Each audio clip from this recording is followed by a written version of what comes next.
is up, guys? Welcome back to Call Me Old Fashioned, where we talk everything bourbon, whiskey, and of course, old fashions. Now we're done with the professional portion of the live stream.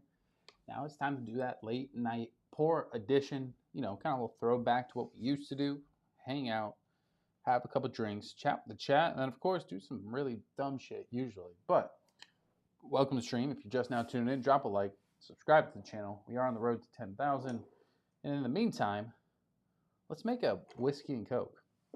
Right? Can't make a Jack and Coke. I'm out of Jack. Besides Jack 10. Not going to do that. But let me know what I should make with. I want to have a pour of the Booker's. Little Book, not Booker's.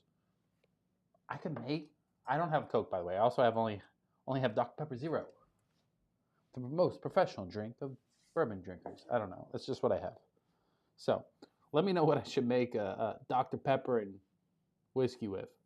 But I told you, we do weird shit now. We're not even doing Jack and Cokes. Or whiskey and Cokes. We're doing whiskey and Dr. Pepper. Or bourbon and Dr. Pepper. If it's something else in Dr. Pepper, we have issues, so. Joker says, back at it again, fam. Let's go. Joker, welcome back. Amos said, let's get silly. Oh, it popped up down there. Let me pull it up over here. You know? Let's do it. Let's get a little weird. So my eyeball.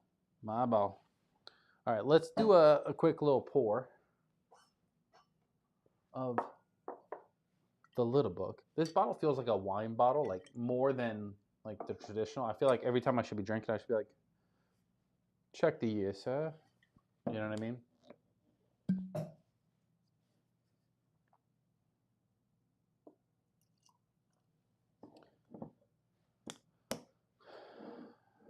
Giselle, I can't pronounce names. He says, what's up? What's up, bud? Welcome to the stream. Happy Friday. That's a cool little picture of the truck on there, though. I thought it was off of Cars at first. That's my bad.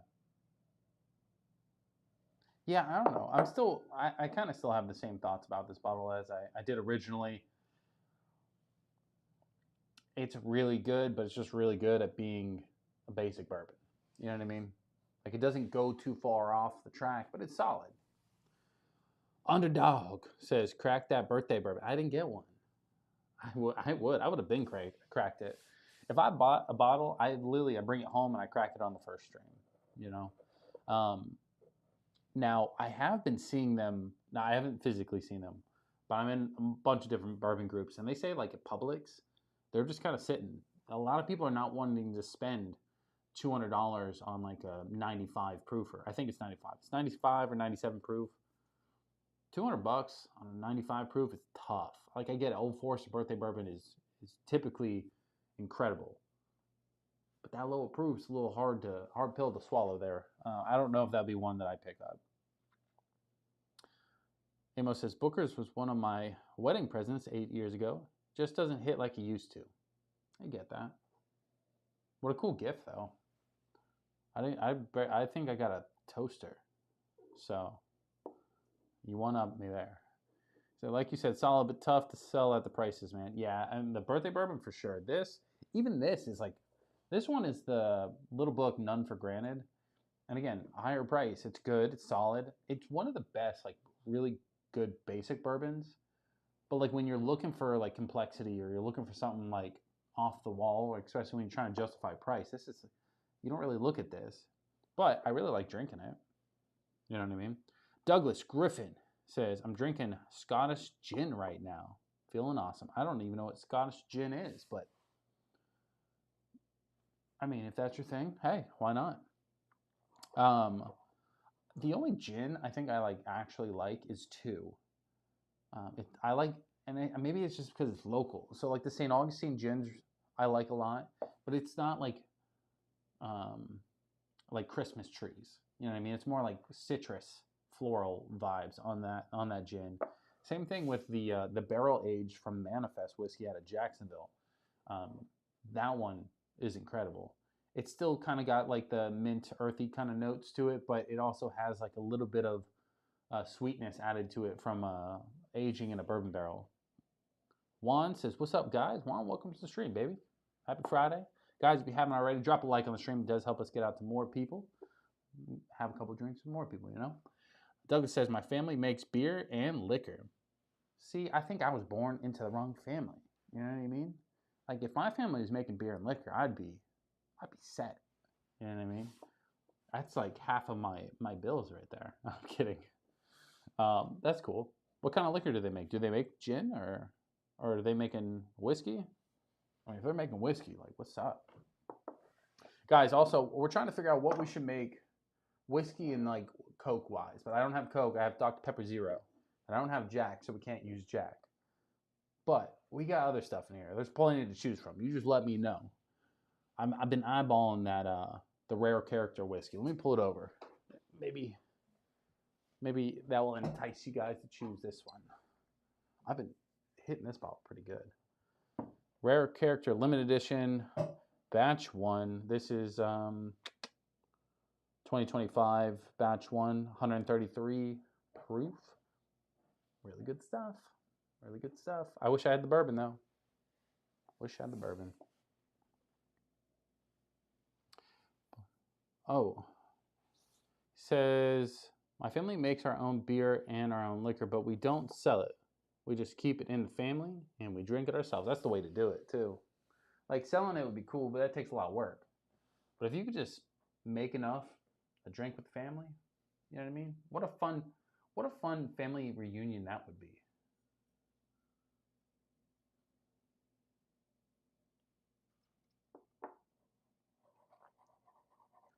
I mean, that's the way it should go, you know? A little passed down family secrets, passed down from generation to generation, all the way down to, you know, the one guy who gets drunk at the bar and spills it all. But, I mean, that's not going to be you, but eventually.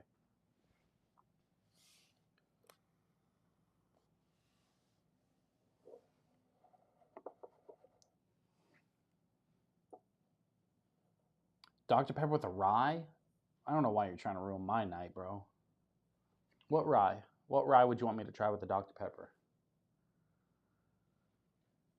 I just don't think the rye would be good with Dr. Pepper. I like my ryes with like ginger ale. It's just typically what I like. Jim Beam and Dr. Pepper. I mean, I do have the little book up here, but what do I have Jim Beam wise? I've been crushing through them, trying to get rid of them. I literally cannot find a Jim Beam bottle in here.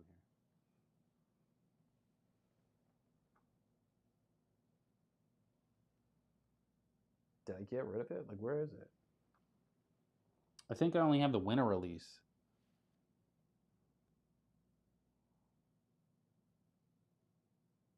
I have a Larceny barrel proof. We could do that, Dr. Pepper. That's kind of Jim Beam enough for you, if that's what you fancy. I don't know about rye. Unless Amos comes up with like a really good rye here in a second, we may have to go with that Larceny.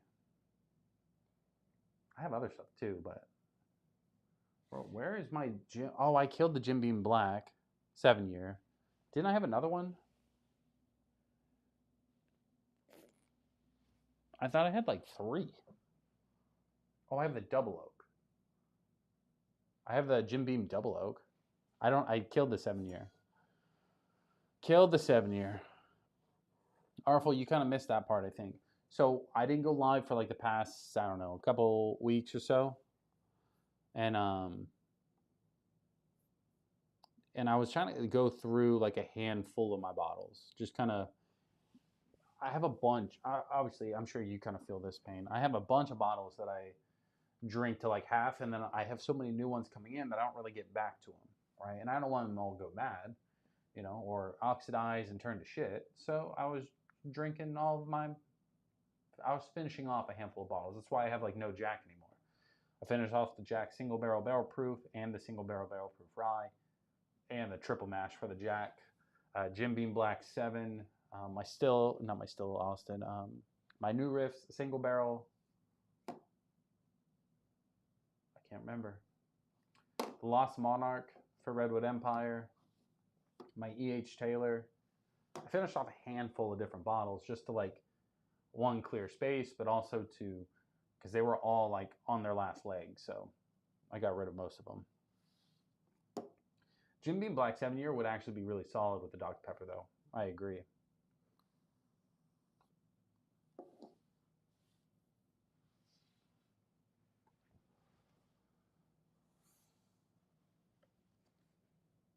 You know what I was also thinking? Like, I got that Bullet whiskey sour, and I liked it the first time I drank it.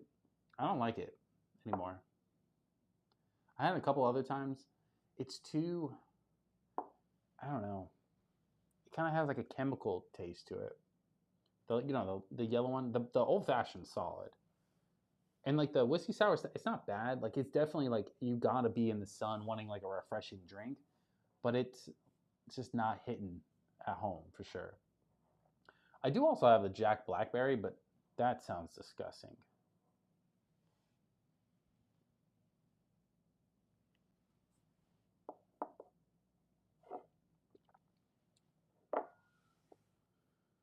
So let's find something.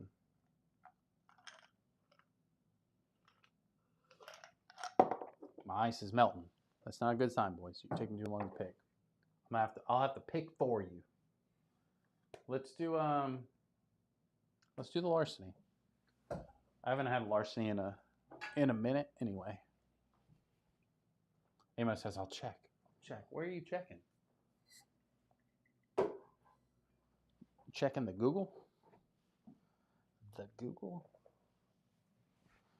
So let's see. Larceny barrel proof. This is batch A124, 124.2 proof.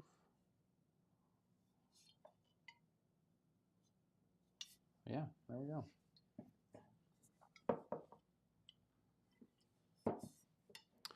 Dude says, Amos says, dude, there's a cocktail called the Good Doctor.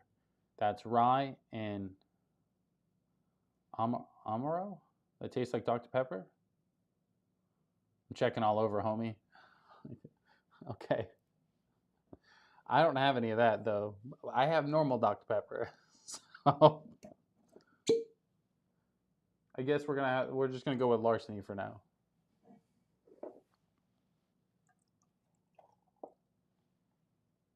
That cork must be on its like last leg because a little.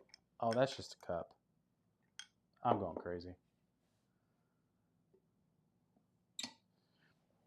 This is one of the Kentucky Derby cups from the 150th. So not this one that just passed, but the one before that.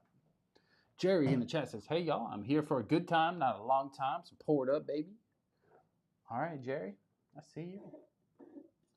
Yeah, a little Larceny and Dr. Pepper Zero. Why not, right? I mean, if we just found the new drink of the weekend, I'll be happy. I've been testing things out, just trying to find something close to like Jack and Coke, but nothing really gets there, you know? Again, I'm not like the biggest soda guy, so don't like that's not what I do. But it's what I do like during football. Mark Buffy in the chat says, hey, big boy. Mark, I'm so glad to see you, bud. After last week, I thought I'd never see you again. Guys, this is Mark. Mark, this is everybody. Do I still have the Emerald Giant? I do. I still do. I have about half the bottle left. That may work. I'm not saying it wouldn't work. With Dr. Pepper, though, that might be a little sus. Foolproof Hunter says, cheers all. Foolproof, welcome to the stream, baby. Happy Friday. You know, Amos, I think it's too. All right, I have a little bit. Let's do this. Let's. You said get weird. Let's get weird. I'm all for it. Let's pull it over. This sucks, bro. I'm not gonna be mad. I'm just gonna be disappointed. You know. Going 9 months of sobriety. Congrats, bud. Good for you. I'm happy for you.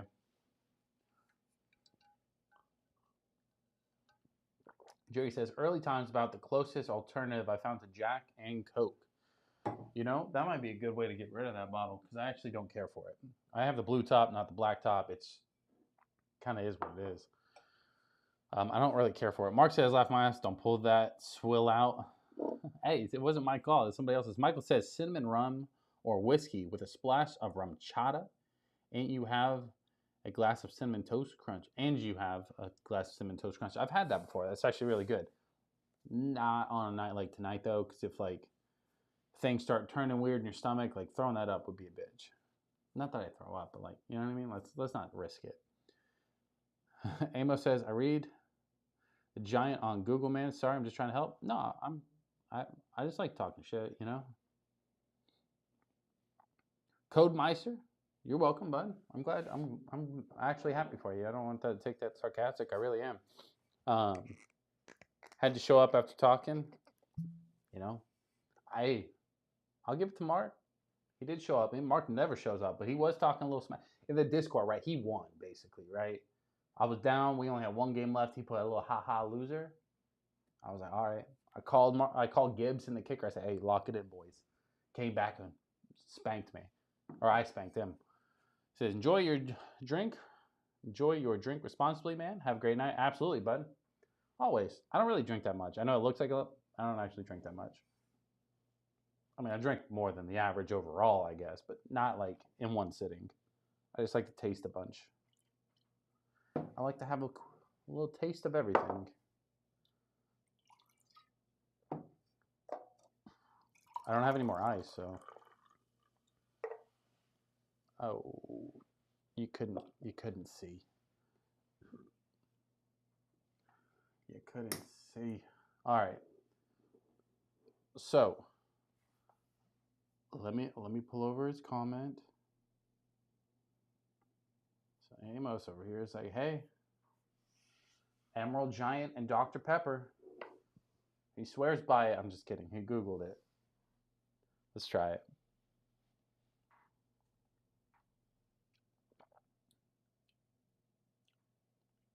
It's not bad. I'm about to get weird. I'm about to steal an ice cube out here because I really need an ice cube.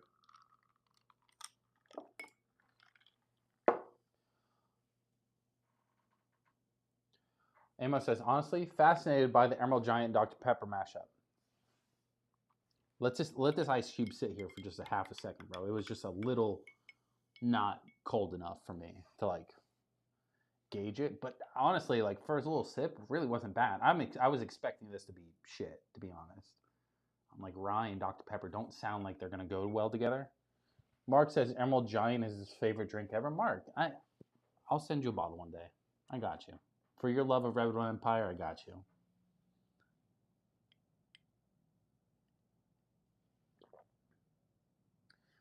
I'm not joking. Like, this is actually really good.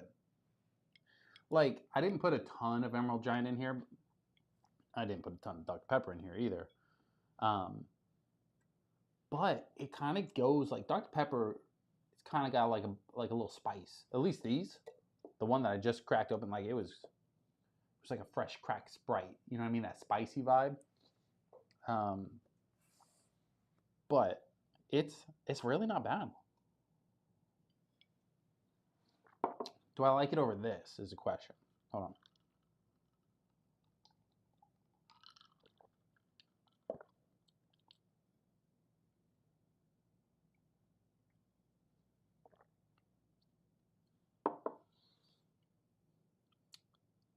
No. I like that more. This is, it's not bad, right? And that first initial sip on it is actually really good. The aftertaste is not so good. The aftertaste is like all rye, but like the sweetness from the Dr. Pepper's fighting with the rye, it's just a weird combo. I like it. It's not bad. Like I would definitely like if somebody gave it to me, I would have no problem drinking this. I thought I would absolutely be very repulsed by it, but it's really not bad. I think more ice definitely would help it, but it's not better than like just a traditional like whiskey or bourbon and like Coke vibes. You know what I mean? I personally like my ryes with like ginger ale, Sprite, 7-Up, that kind of stuff. More specifically the Fever Tree ginger ale or club soda. Those are money. Amos says, I'll try it. Warming spices from the Dr. Pepper and the ryes made sense when I was reading it. It's really not bad. Like, I definitely, like, I was giving you some shit, being like, rye and Dr. Pepper, what are we doing? Where are you looking? You're like, everywhere. And I'm like, can't be everywhere because that doesn't make sense. I think I got to give you a little credit. It's not bad.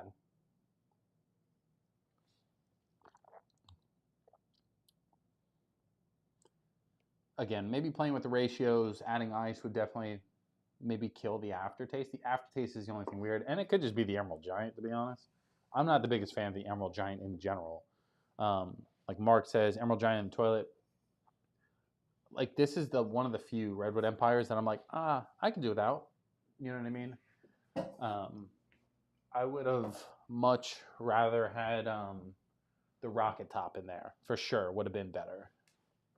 But the Emerald Giant's cheaper.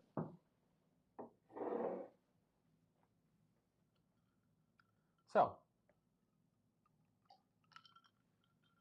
I did this thing with the wife the other night, right? I think it was last Saturday. Joker says, I'm back. Son went to the high school football game. His school won. Hell yeah. That's how you know you walk out of the game like, what's up? Yeah, our team won. At least I did back in the day. So I have to tell the whole story. It doesn't make sense. So on like Saturdays, like when I don't stream and stuff like that, and I'm just hanging out with the wife on the couch, we're typically watching some kind of sporting event, football, hockey, whatever. That's kind of what we do. She likes to come into the room and she'll just grab a random bottle and she'll give me a Glen. She'll just kind of give me a blind, basically. And she likes me to call out the tasting notes and see how close I get to it. And then, of course, she wants me to guess what I'm drinking, right? It got to the point where, like, she'll hand me the glass. I don't even have to drink it. I'll just guess what it is. And she's like, this is crazy. How do you do that? I'm like, I mean, I think I have a YouTube channel. I do this kind of stuff. And so we switched it up and we started doing Jack and Coke. Ferd Turgeson. That's a good name. Oh, it says, is that Larceny 125%? You mean 125 proof? Yes. 62.1%. So, can't see because of the chat? My bad. I got to figure out how, like, where the chat falls versus, like, the second camera. You know what I mean? Like, if I do this and I switch to, like, this is obviously the B-roll of the Oak Bowery at the same time with the bottom camera. I just don't know where that falls. I'm not drinking the Oak Bowery right now. I guess I should. Let's just pull it over so that way we can roll some B-roll. Where'd I put it?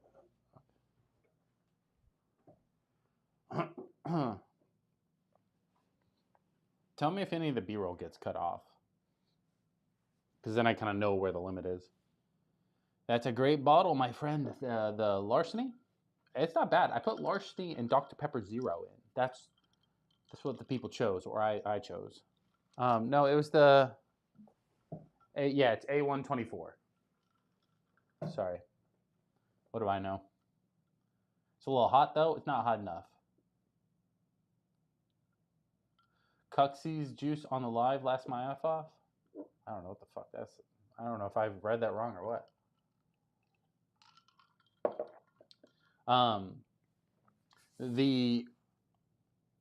Honestly, I like the higher proof stuff.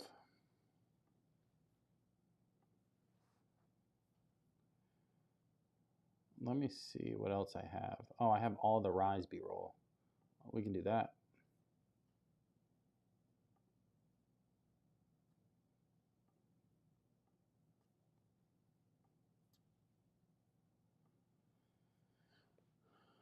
Old labels. Joker says, hello everyone. Welcome to the stream. Don't be shy. Hit up the chat. Don't forget to hit the like and subscribe. Turn the bell on for notifications so you don't miss any other fire videos. Thank you, everyone. Joke, appreciate it, bud. Mark says, Florida education reading level here. Mark, I'm dyslexic, bro. What do you want me to tell you? You're gonna make fun of the guy with the disability? See how you are. I'm not like fully dyslexic. I'm just like a lot of it dyslexic. Like I can read. I just mix shit up. That and I don't know what. I still can't read what you're reading. Cuxels? Cuxels juice on the live is what he said. I don't know what the fuck that means.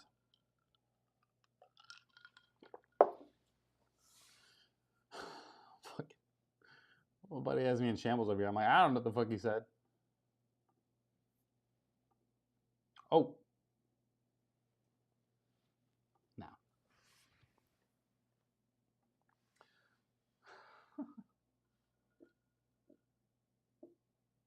He said, I didn't mean to hurt your fellow. What are we talking about, Duffy? I have no idea what you're referring to.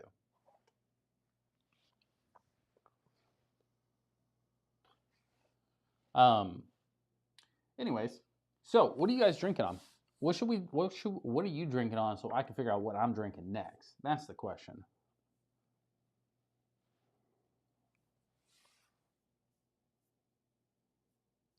Mark, what are you drinking on, buddy? He's like, I'm drinking water with lemons. Mark, I went over fantasy rankings earlier. You missed it. You missed it. It was a good time. iRock was in here. He was bragging. Feelings? Hurt my feelings? You ain't hurt my feelings. I'm like a brick wall over here, bud. I can promise you guys, there's nothing on YouTube that will ever hurt my feelings. Ever. Like, doesn't. What's your excuse for liking Redwood Empire? I love Redwood Empire. Most of the stuff I'm very high on. The Emerald Giant I can do without. The, what is that one called? The Van Dusen. Van Dusen I can do without too. Everything else fantastic. Joker says water and cucumber. With a little tahini on the rim. Amo says I'm sipping on my infinity bottle. Yes, I feel pretentious. Let's do that. Mark says I'm drinking some Old Forester King Ranch. Okay, flex on them. Flex on them, Mark. You got it. All right, so I made this like 15 years ago, it feels like. But then I added a couple. I added a couple to it just because I just did.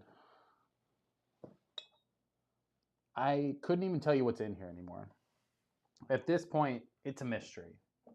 But kind of part of the fun, you know? At one point I made it with the chat, right? I made it, everybody else kind of helped me pick it out. We picked higher proof stuff typically. And I put some Buffalo Trace in here. I put some Woodford's Double Oak, some Jack Single Barrel Proof.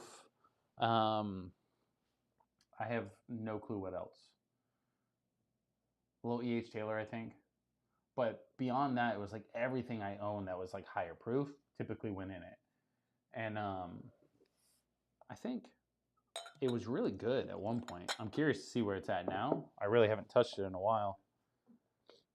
But I added a couple things to it, typically higher proof stuff, just because I was trying to stick on theme, but I wanted to keep it full. Joker says, finally got the 12-year Eagle. Okay, he said, I was pumped when I found it. I saw it for $70. What you think? $70, 100% I'd buy it. I don't know what MSRP is, but I would buy it at $70. Mark says, just finished the God of Fire cigar. King Ranch has gotten much easier for me to get, so I'm enjoying them.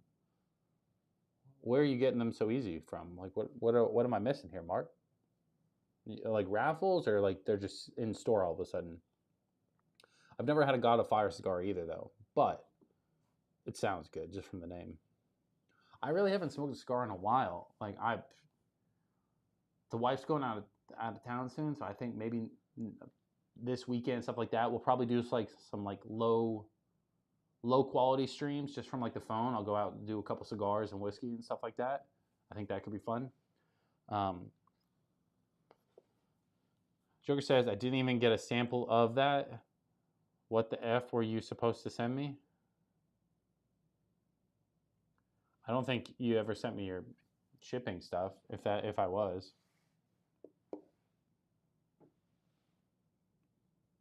Juan says, "How was the Eagle? 12. All I want is a sip." I get it. Duffy says, "12-year Eagle is a hard stop after 70." I think like this is where like it's always hard for me to recommend bottles at different prices, like secondary stuff for me, because like for me, I mean, if I saw it for $100 right now, I probably would. But the only reason I would is so I can make a video on it and like tell you guys about it. But logically, I don't think anything past like 70 or 75 really would make sense. Um, just because like it's just feeding into it. I can't imagine it's that much better than the 10-year, but what do I know? Joker says the 10-year is best of best. Honestly, 12 years a little bit more different notes, but almost the same. Yeah, so I figured it's just like a little bit extra because of the proof. Just that little touches here and there, but I don't think it justifies spending like double the price. Artful says, "Call me old fashioned. Have you tried the Jack Daniel's Heritage Toasted Barrel?" No. I want nothing more than that bottle right now. That's the only bottle I want right now. I think what I've been working on, because I drank all my Jack, and I'm very disappointed. I didn't realize how much I really loved Jack. I think I like Jack more than anything else right now. I don't know if that's just FOMO because I'm missing out on the Heritage Toasted Barrel, or because I just drank all my Jack. But I'm like, I literally come in this room and I go, man, I really need Jack. I don't even care for half this other stuff. I was like, give me some Jack. I don't know. Just been going through it over here after I drank all my Jack. Mark says, "I won the GOF in duck race." Ooh, I know what you're talking about.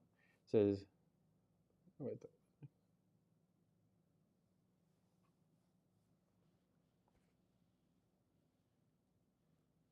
Okay. Not much better than the 12 isn't much better than 10. He says he's got people hooking him up with all the other good stuff.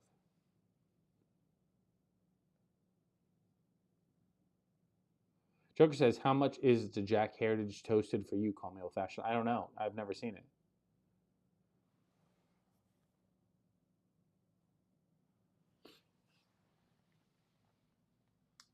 All right. BRB real quick. Be right back.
And we're back.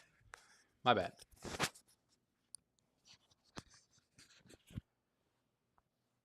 I was dying. I was like, what the fuck is that? I kept hearing the TV. Sounded like people were talking. I'm like, I don't know what the fuck is happening out there. Bro, the chat is moving.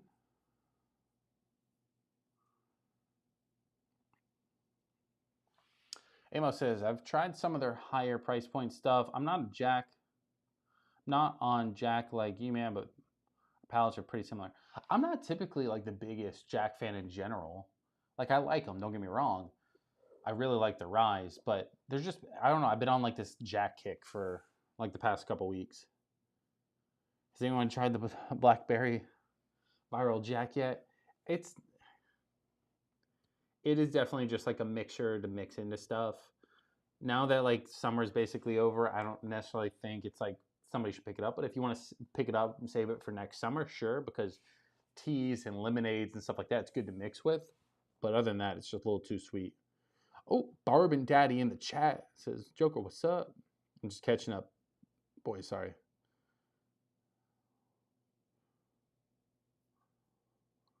Joker holding down. Come real fast, should be right back. I was. It came right back. Bourbon Daddy said, I've been busy with work, but just stopping by. Appreciate you stopping by, Bourbon Daddy, as always. Been a while. I know, bro, this Bourbon Daddy comes in and he like leaves like instantly just because he's always working third shift. No Tux tonight. Tux was here earlier. I don't know where he's at now, but Juan says, I have a cherry bomb of Eagle Rare, so that doesn't, I don't want to finish it. I get that. There's some bottles that I really like, and I'm like, man, I really don't want it to, I don't want it to end. You know what I mean? Like, you want to keep it around for a while. But in my experience as well, like, a lot of times it's just better if you finish it. Enjoy the bottle for everything you can. And then once it's gone, then you can be like, man, I had this bottle that was great. You know what I mean? Rather than holding on for dear life for this bottle and then it slowly losing its luster. So, finish her off. Joker says, nope, haven't seen Tux in a live in so long. Don't know what he's doing. Joker, he was here earlier. So, Joker is funny. You always kind of pop in for the second lives. You always pop in the lives when we do these formats. I don't know if they notify different people, but we went live earlier. I did my quote-unquote professional stream. And what is it called? I went over the High West bottles. I went over the Wooden Glen and all that kind of stuff. So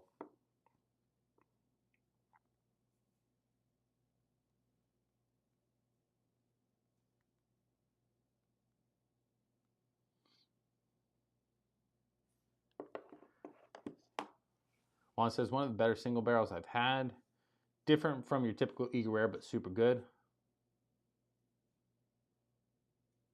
Juan says, call me old fashioned. What took so long for another live? Ash's content says, sup, man? Ashes, what's up, bud? So I went live, and then we did the draft, right? And then I was like, I'm looking at my analytics, just to give you guys an idea of what I'm seeing. And I was like, the live streams are doing pretty good. Don't get me wrong. Nothing wrong with that. And like the shorts are doing good. The long form videos were not doing good. And mainly because I don't have enough of them. It's one thing that I've been slacking on the entire length of my channel. I've not done great at long form videos. I was like, I need to do something. And then it was just like one thing after another, right? Like I had to go fix my car last Friday. Like the starter went out, so I had to have that get fixed. Week before that, I think the wife had to go do something with the kids. So like it was always like one thing after another. But at the same time, I was also trying to pump out a bunch of long form videos.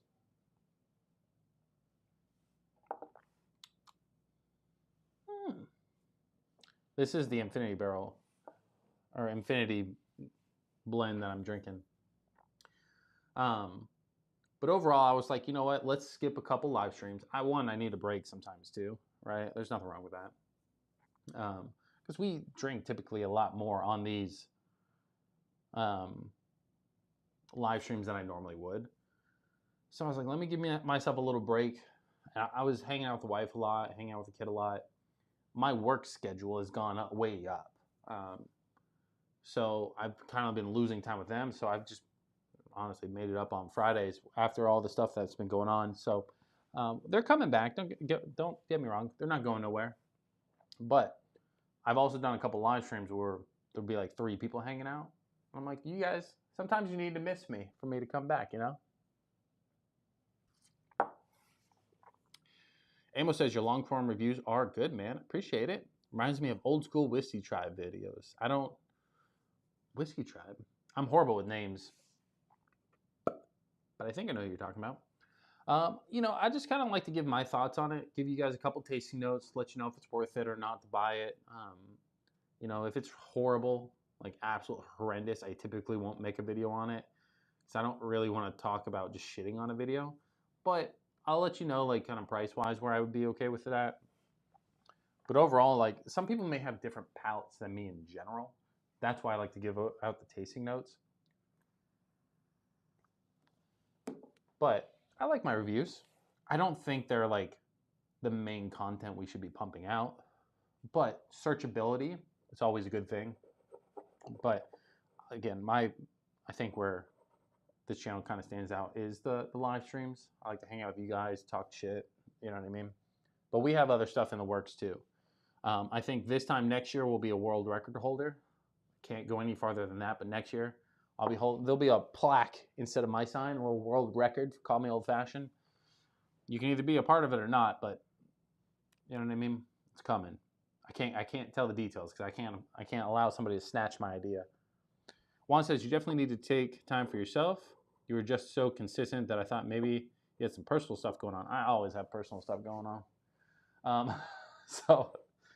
I mean, I do.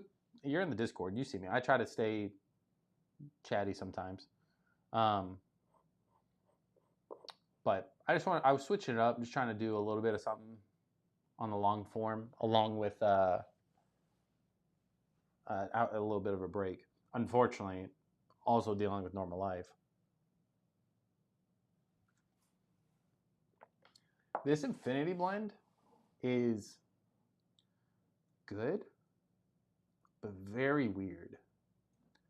Like, it's got to this point where it's like, you take a sip and it starts off, you're like, wow, it tastes like Woodford's Double Oak. Feels higher proof. Then it feels like Wild Turkey. It's like all over the place. There's no rye in this. I think I want to make one that is a rye. I think that would be great. I think the rye would be more consistently better. You know what I mean? Because it's always usually like similar, where the bourbons are usually drastically different. Like on the nose, there's a lot of ethanol, and you can tell that's still coming from that Jack Daniel's single barrel proof, because there's a lot of that in this. But it's got a lot of like Wild Turkey on the nose. I don't even know what's in here. I don't remember putting in the rare breed, but what else would I have put in here? I probably put some rare breed in. I just don't think I put anything new or rare breed in. Juan says, I'm liking the new content, though. I appreciate it. I appreciate it. Ashes is smoking Ghost and pairing it with a Maker's Mark. Not too shabby.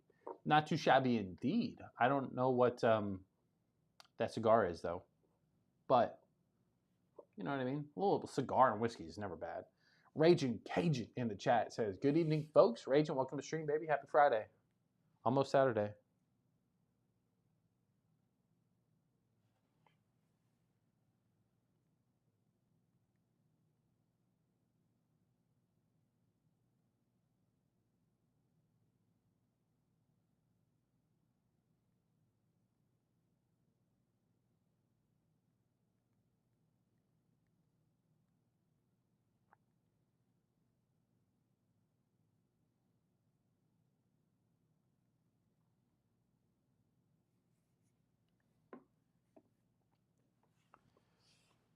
Anyways, ladies and gentlemen, if you're just now tuning in, drop a like on the stream. Subscribe if for some reason you're new and this isn't like your first time here. That'd be crazy. But if you're new, we go live typically every Friday at 9:45 p.m. unless I decide to take a weird break.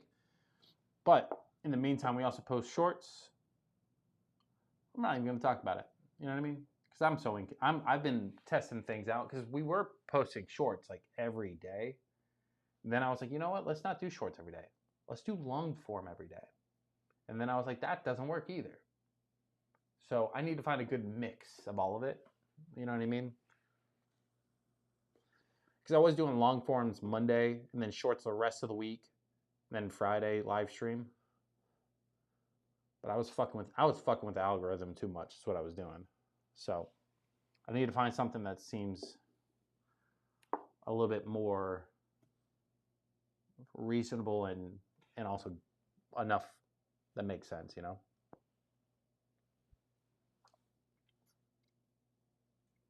But with the wife going out of town, maybe we'll do a couple sporadic live streams between now and next week. Like maybe during like football, I'll go do a little cigar stream or something like that. Juan says, I miss the drinking every day shorts. So I wanted to keep those going. But those are what killed my algorithm. Because I was like, obviously from a YouTube side, I was getting a decent amount of views. And then I started posting those. And I don't know if it was the consistency of those, because I was posting those on top of everything else. And those aren't hard to film or anything like that. But it almost was like it wasn't putting me in the right category. So that's why I stopped them, because I was like, this is like everything came to a halt. Like I was getting put into weird categories on YouTube. So I was like, let me just not do this anymore. Because I wasn't trying to be put into a spot that was going to kill my live streams and stuff.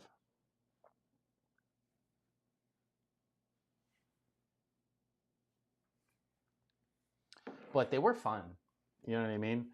I like messing with the music. I wish I could do something like that without it being like an everyday thing, because the everyday thing is what killed the algorithm part. This is like way too analytical for you guys, which my bad, but that's the only way I can explain it. So, Juan, what are you drinking on the night? Raging, what are you drinking tonight, bud? You guys haven't let me know. I'm trying to get a feel of what the people are drinking. Apparently, the hot topic of the night is that Jack Daniel's Heritage Toasted Barrel that I'm missing out on. If, like, we got High West to send us bottles, we've got Buffalo Trace sending us bottles, we got Shady Miles sending us bottles, we got other people sending us random shit. We need to get Jack Daniel's sending us stuff. You know what I mean? Like, can I get that hookup?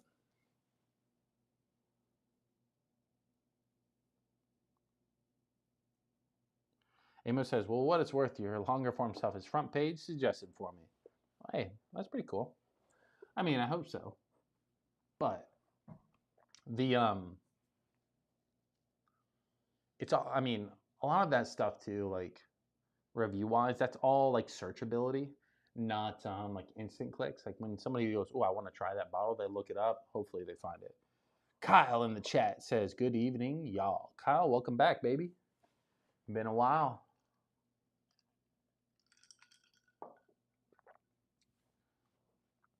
We should drink a rye, right? Because all the rye's trickling in. Let's put this back. We'll keep the infinity thing here for a minute. And let's grab a rye. Where did I have this? Let's put this back here. What should we do? Should we do Heaven Hill? Or should we do this Old Forester? The Old Forester is more like a burr rye, in my opinion. I have the never-ending rye. Who knows this story? Who's been around the channel long enough to know the story of this rye? Hold on, let me scoot some things over. I don't know if you can see this, but who knows the story of this one? The Bardstown Rye. Like, how I still have this is like incredible. I think we should drink that just for old time's sake, you know?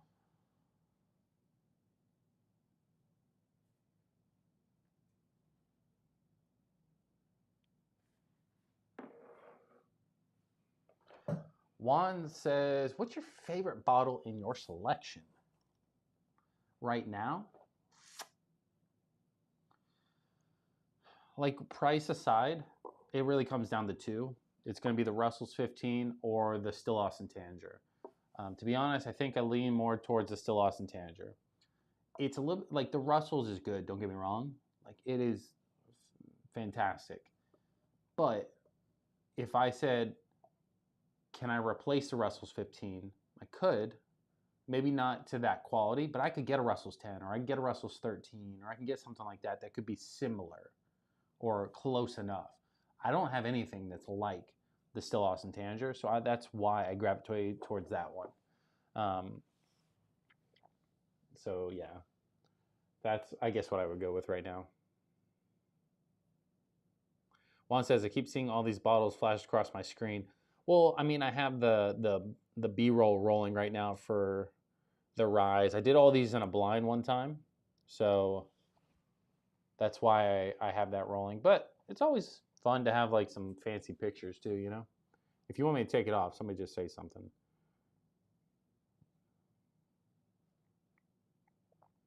Juan says, King Ranch is really good. I don't have King Ranch. Raging says, Elijah Craig, private barrel, 10-year, 136 proof, nightcap. There you go. You know, to be honest, like I like Elijah Craig. I'm not really the biggest fan of like their higher proof stuff. It's just really, they're always like a little harsh.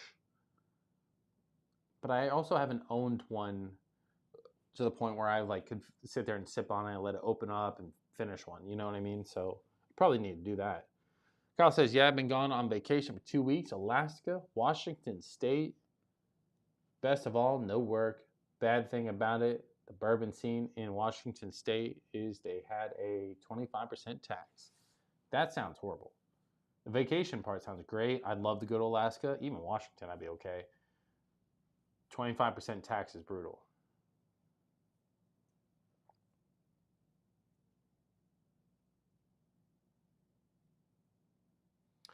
You still need to get your hands on a Russell's 15? You do. It's so what I always bring it up because I like when Russell's 15 first came out, I saw literally a pallet of them. They were just sitting there, and I go, I'm not buying that. I was like, that's way too expensive. Put my foot down. Not paying for that. And then like as soon as I left, I was like, I should have bought that. And then I went back like 2 days later, and they were gone. And ever since that moment, I was like, I have to find one. And then I got one in a raffle, luckily, right? And it is everything it's been hyped up to be. You know what I mean? It's got unique notes. It's still got the Russell's vibe to it. It's great. There's nothing more I can really say than it's a great bottle. Still Austin is unique though. It's different. It's cigar blend, but it's still got like these really fun characteristics to it that just really make it to be where like I'm here for it. I can't wait for them to come out. Still Austin did say they're releasing a 2025 version of their Tanager. I hope to get one. They're releasing their blue corn, their red corn, and something else too, I think. I would take the blue corn, but I'll take the Tanager too over anything.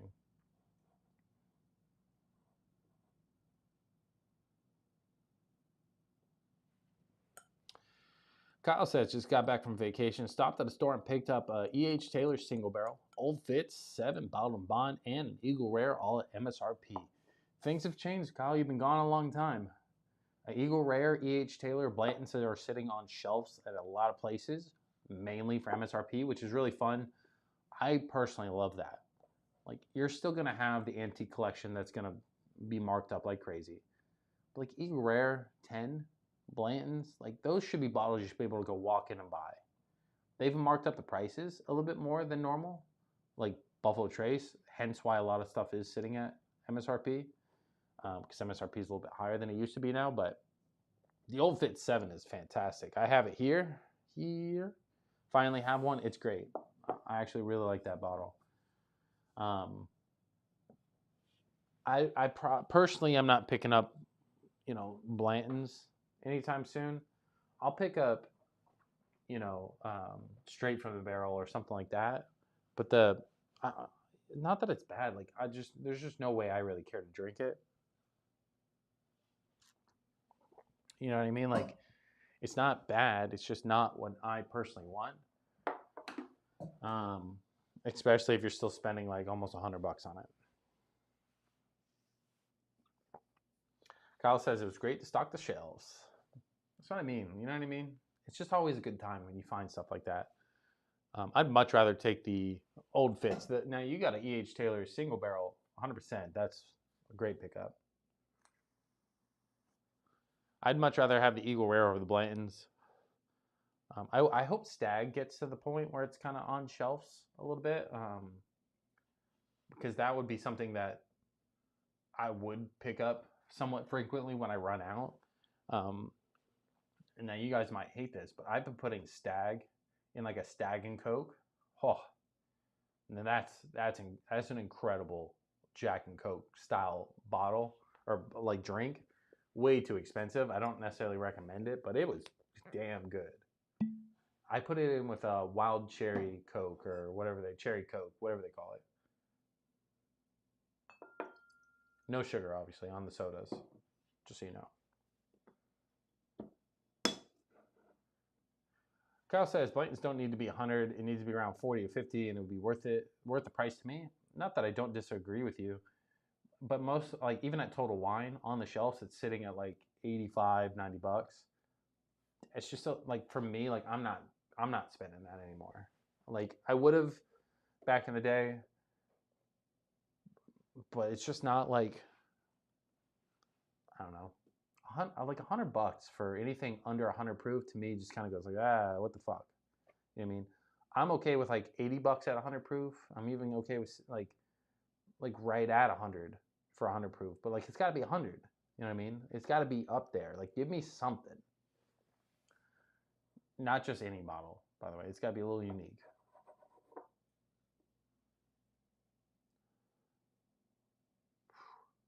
Who's had this Bardstown Rye? This thing's old. This isn't like a new thing, but the Bardstown Bourbon Company Origin Series Rye. This is 96 proof Kentucky straight rye whiskey finished in toasted cherry wood and oak barrels. This bottle, no matter how much I drink it, never dies, is what people say.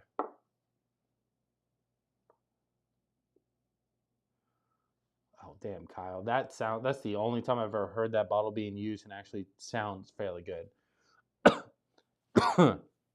Kyle said, last night I had Crown Chocolate mixed with the Banana Pudding Shine, and it was amazing. The Banana Pudding Shine from Old Smoky is incredible. Standalone, by the way. But a little chocolate pudding, a little chocolate banana pudding sounds fantastic. Man, I'm like, he says, I know, not bourbon related, but still, like, that sounds like a good drink. You know what I mean? I will not be buying the Crown Chocolate. People have already done the reviews on it. There's no reason for me to get involved. You know what I mean? I have one of the highest viewed TikToks for Crown Royal Blackberry. I've had my time.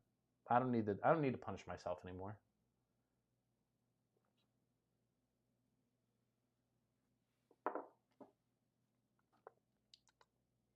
I really like this rye. It's not better than Jack. It's not better than a lot of things, but it's really good. I think it was Juan who was drinking the Hibiki earlier in the Discord. I know I said you need to start with it, but I kind of want to have a little pour of it. Japanese whiskey has been slept on, even including me. Like I've kind of slept on it because there's a ton of it out there. I just really haven't explored it. Frosty in the chat says hi. Hi, Frosty.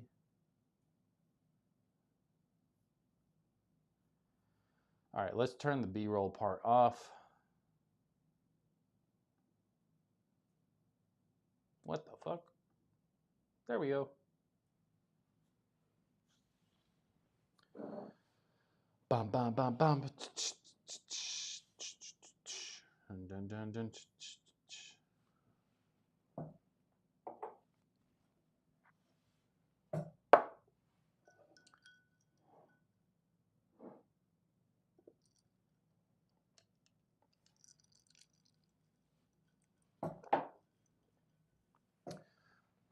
Juan says, I'm actually having a pour of the Hibiki right now. What the hell's up with my camera? So, This is Hibiki Japanese Harmony, coming in at 86 proof. It's hefty. So I don't remember what this means, but each one of these little panels on this bottle, I believe, is like a season or something like that in Japan, which is really cool. Really cool decanter bottle too, but it's this is probably one of the best lower proofed.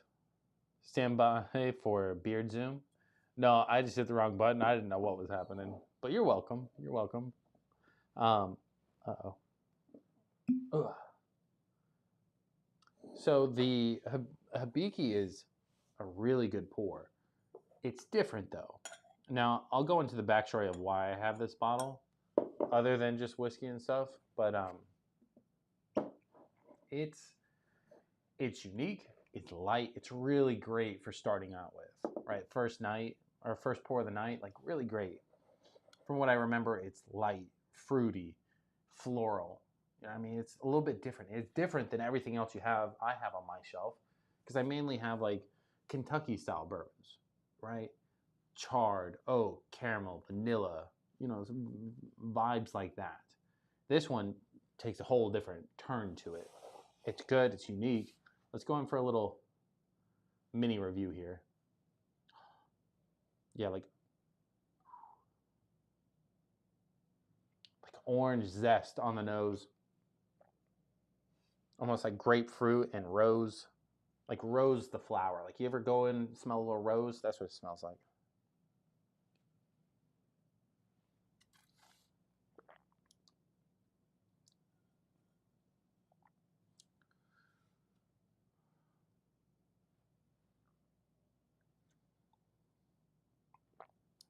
It's different because it's so light. It's almost like pillows and clouds, you know?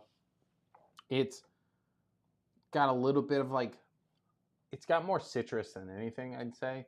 A little touch of like red fruit feeling, but not much. A little dried on my palate there.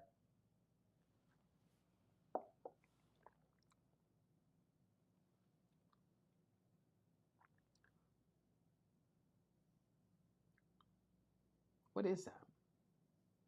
There's a note that I can't really tell what it is. But I'll give you the backstory real quick while we kind of let that sit for a second. And I'm going to get some water. So, why is this camera not focusing?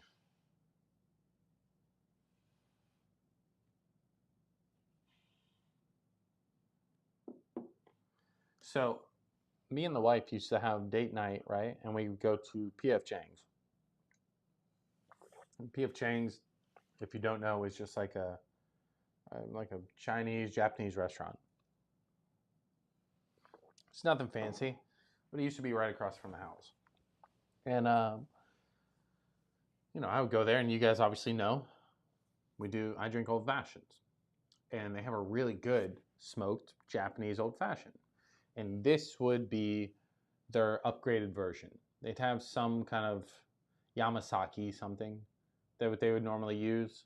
And they say, if you want to upgrade it, we'll upgrade it to Hibiki. So I would just obviously get it with Hibiki. So they make me an old fashioned with Hibiki, and that's just what related it to me. So when I first got it, I was like, I want this because this is what mainly I would drink on our date nights with the wife. And I just really love the bottle. So overall, it's a solid bottle. Has a little bit of backstory of why I have it. But also, this bottle is now over a year old. And I've had it for a while because I really just don't go to it that often. Mainly because I have so much, but also because it's got a little nostalgia I'm not really trying to let go. In the chat, Moth says, hey, my dog's butthole tastes weird. Should I take him to the vet? Moth? Hey. Take him to the police station first. Let them know what you told me, and just let me know what they say.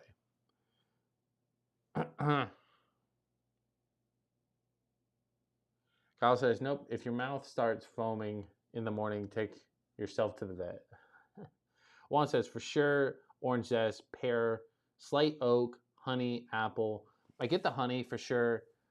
I couldn't tell like if I'm getting oak, but it's not like the traditional like white American oak. You know what I mean? Like the oak that you would get on like Woodfords or something like that. It's not like that kind of oak. It's almost like a like a reused 6 times French oak. You know what I mean? Like it doesn't have that punch of the vanilla, but it has like that back end of the oak from the French oak. I don't know how to explain it other than that at that point. Why is this camera freaking out? I just gotta hold the bottle right here at this point.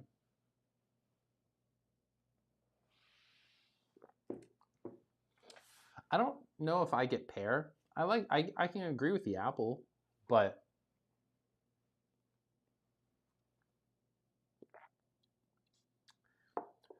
like the two biggest things for me is gonna be the orange, citrus, orange zest, and like this like feeling of like a fresh red rose. Like on the nose. Like that's what I smell, and it kind of like translate a little bit like a little earthy and herbal vibes to the palate. Not much, but like those are the two that kind of are battling back and forth.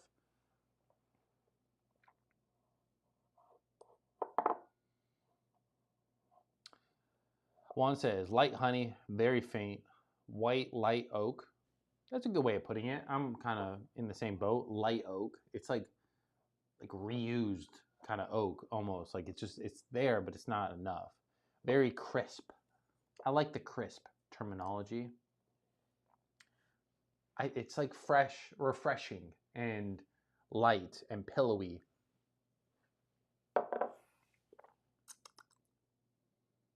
I'll agree with the apple though. The apple's pretty spot on. I don't know if I get the tea. I didn't get the tea before. When I read the tea, I kind of started thinking tea. I don't know if that's just playing with my mind, but what is happening with my camera? This is my first stream apparently, boys. Who is here for my first stream? Does anybody know? My very first live stream, I was like, oh, I'm going to kill it because I know how to use cameras. And no joke, the entire live stream, I was fighting my cameras. I definitely can get a floral note, just can't put my finger on what flower. Rose. All day rose. Like it literally feels like I'm taking a red rose, like just fresh, and bringing it to my nose. And it's almost like I get the leaf, the petal part of the rose petals. I'm fucking weird. That's all I think about. Either that or it's sunflower, and I'm just getting mixed up because I bought my wife roses and sunflowers at the same time.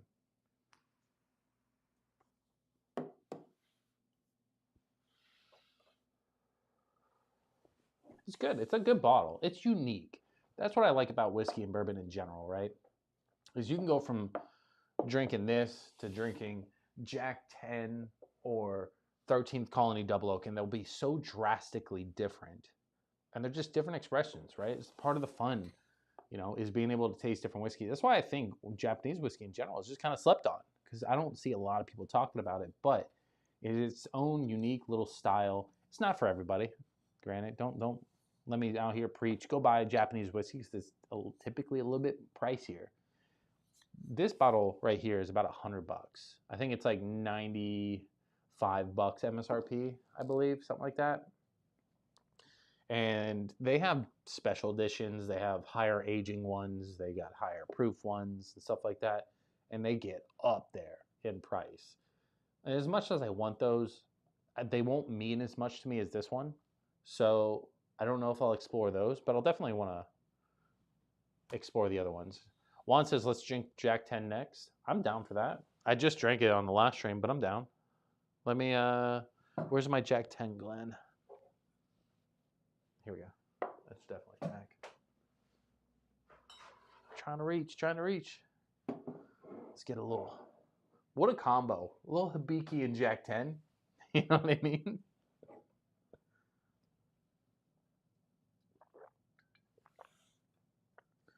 Where's fuck, I can only remember his real name. What's his where's North Florida at tonight? Is he all right?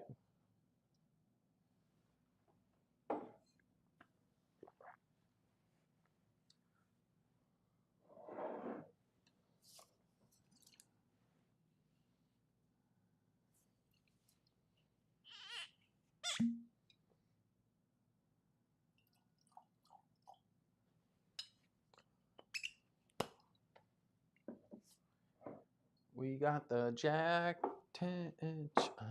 I was vibing there for a minute, boys. Who else is in the chat tonight, boys? Let me know who's watching. Let me know what you're drinking on. And also, I don't know. I can't think of something. Let me know some fun facts. Let me know some fun facts. Juan, let me know when you have the Jack 10 poured up.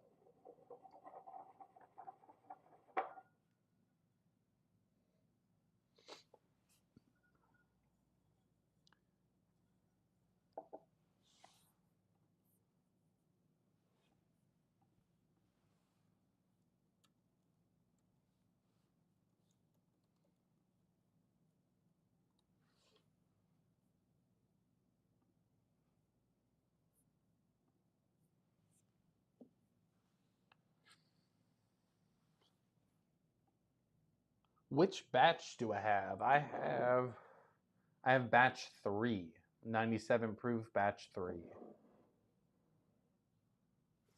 Kyle said, water, sadly, because my custody papers say when I have the kids, no drink. I respect that, though. I respect you more for following them through. Put a little lemon in that water, though, you know what I mean? You don't got like one of those lemon squirter things, not like real lemon. If you have that too, but like, you know what I mean? The thing that you squirt the lemon juice in, put a little lemon juice in that water. Spice it up. You know what I mean? You got lime, put lime in there. We're here for it. Good for you, Kyle. Proud of you. How old are your kids? Young, or like, are they older than me? And pour it up. You got a batch 3, Juan?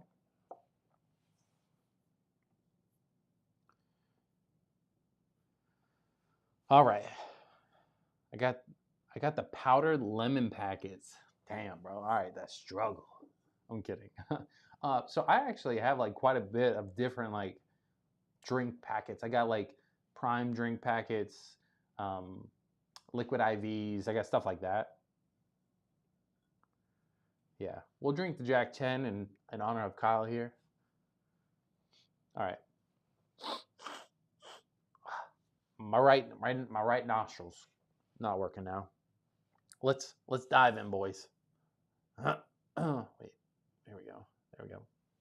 Oh, you have batch 4? I'm curious to see how different they are, but the one thing about Jack 10, and I've said this forever, and it's so surprising because I've never got it on any other Jacks. But now, granted, I've not had the 12 and I had the 14. The Jack 10 is the only one that I've had that's been on like that quote unquote specialty level. But there's a lot of leather on the Jack 10. Like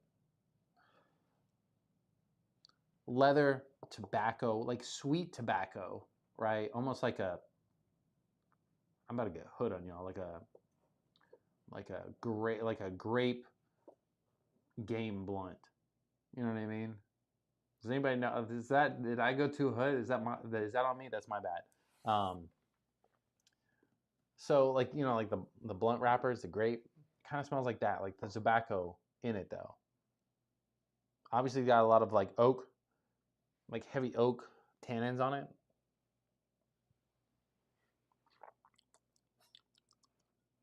It's sweet too, which is really nice. I get a little of baking spices on the nose. Kind of, I'm gonna go with cinnamon. It's kind of my default when I can't figure it out. But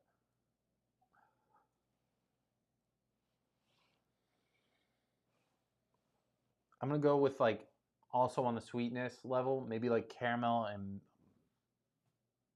I don't know, I'm going banana. I'm going fruity, like banana, but like not like heavy sweet fruit. So I'm gonna say banana. Spicy burrito. What a cool name. I never think cool shit like that. I had an option to grab the 10 or a Stag Junior store pick. Can't say I regret my choice. How's the 10 though? You picked the Stag Junior? I love the Stag, don't get me wrong. So it's not like you can't lose on your picks. Now granted, I'm picking the Jack 10 over the Stag most times. But if I wanted something high proof, then I'm going Stag. If I wanted something lower proof, I'm going the Jack. The Jacks great. This is one of my favorite bottles. We're gonna say top 10 because I can't think of everything right now. But yeah, I'm gonna go caramel, banana, oak, tobacco, leather on the nose, and cinnamon.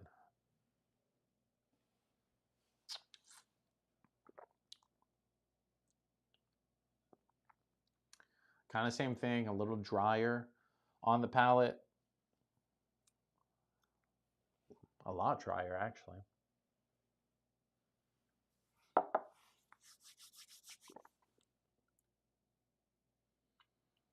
Kind of everything translates fairly well. The only difference really is like on the palate, it's a lot drier. Like the oak and the leather is a lot stronger on the palate. So I'm going to go with that.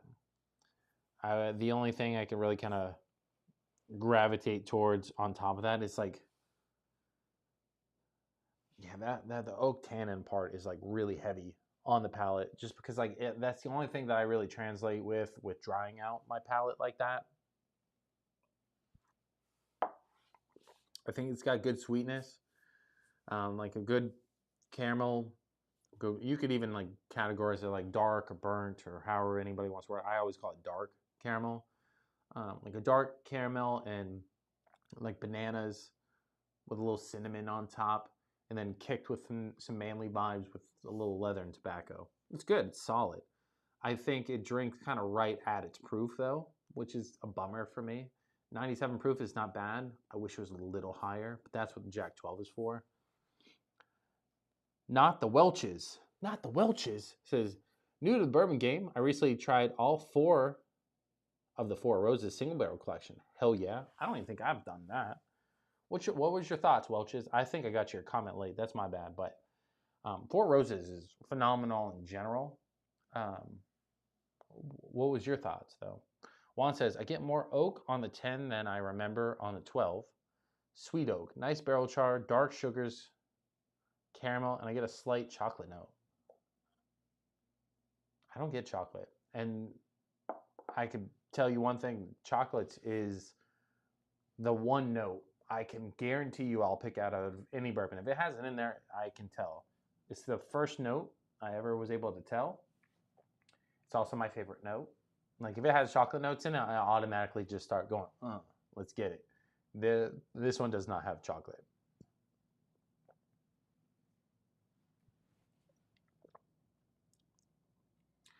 If it did, like it would pair so well with like a faint chocolate note. Now, granted, my bottle's, it's not old, but I think I got it this year. I think I got it like January-ish. I could be wrong. I can't remember exactly, but it's a phenomenal pour. I'm really pumped on the Jag 10. Kyle says, do Russell's pour next. Which one? Kyle says, first weekend in October, Friday should be a rye night. What day is that? Where's my calendar? You mean the 3rd? Next Friday? We could do a rye night. Friday, rye day. Juan says, palate, I get some rye spices. I keep tasting something like wine or white chocolate, very sweet, dark sugars, translates well, and the oak comes out well. I feel like we're drinking 2 different bottles, bro. I definitely don't get white chocolate. I would say the oak would be sweet, but it's really dry. On mine, it's really dry. Like the oak is almost like pushing past like oak and just going straight tannin vibes, like in a good way, but it's still very drying. The dark sugars translates. I 100% agree. I say like dark caramel or like burnt caramel. Like that's what I would categorize it in, and I think that I would agree with you on that. Do you get banana? Or am I just fucking weird? Because I get like caramelized banana vibes. Not the Welcher says, OESO, it was nice, sweet with rich fruit. OESK with spice, baking notes.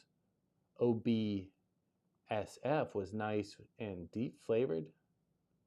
Okay. OBSV was nice with rye spice and delicate fruit. Okay, okay.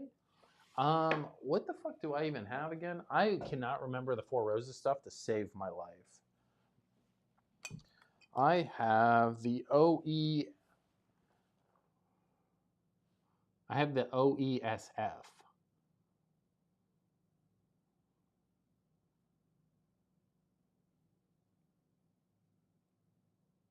don't think you named that one. So mine's also a single barrel. I have OESF. It's 11 years, 3 months age, 61% alcohol. It's got a little mint note in it, and then got some red fruit, got some decent oak. It's good. It's solid. Juan says finish is light leather, rye spices, dry tannic notes, no chocolate on the finish, very drying. Okay, okay. I mean, the drying note's the only thing that I think kind of goes fairly well, and I think that's just the way the Jack is being aged. Nothing wrong with that, you know what I mean? Like, it's still solid.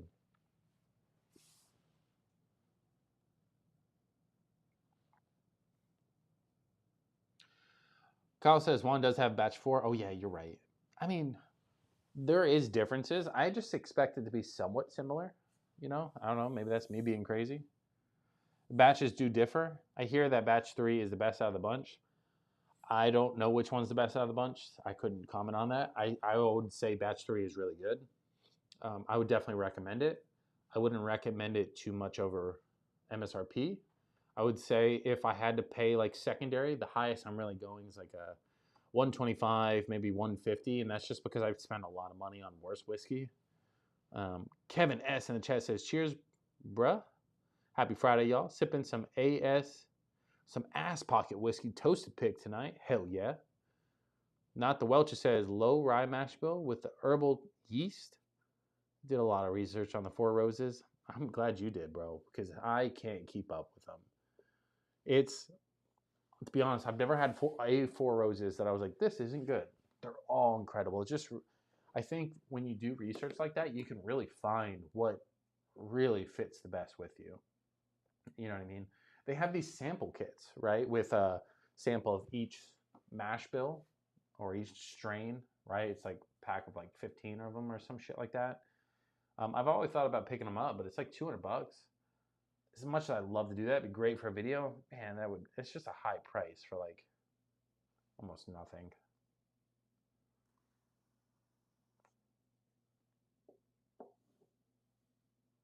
OESK will go great in root beer.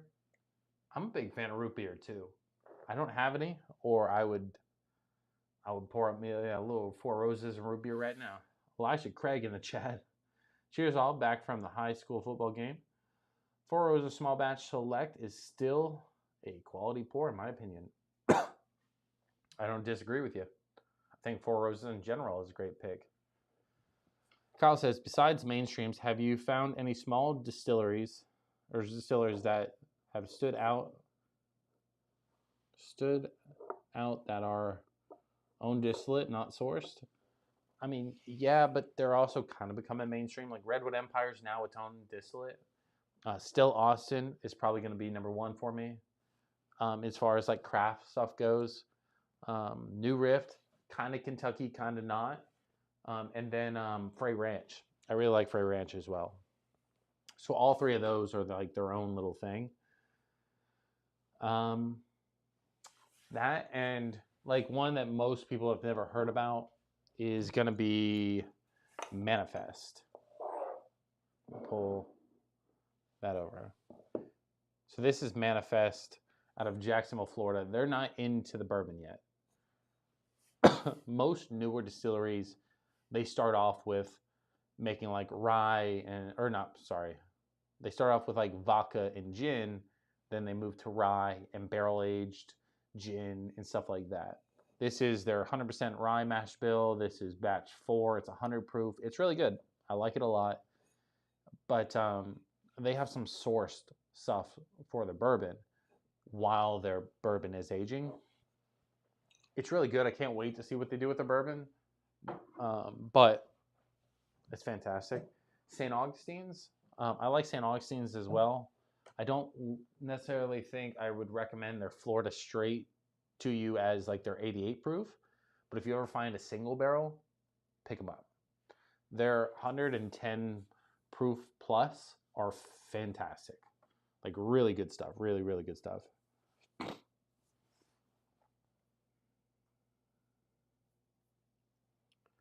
Look, my camera's like, drink the Woodfords back there. What is that? The double oak? That's funny. I know Kyle was like, drink Russell's. Which Russell's should we drink up next? I still have Russell's 10, I have the 13, and I have the 15. And I think that's it. I have. So.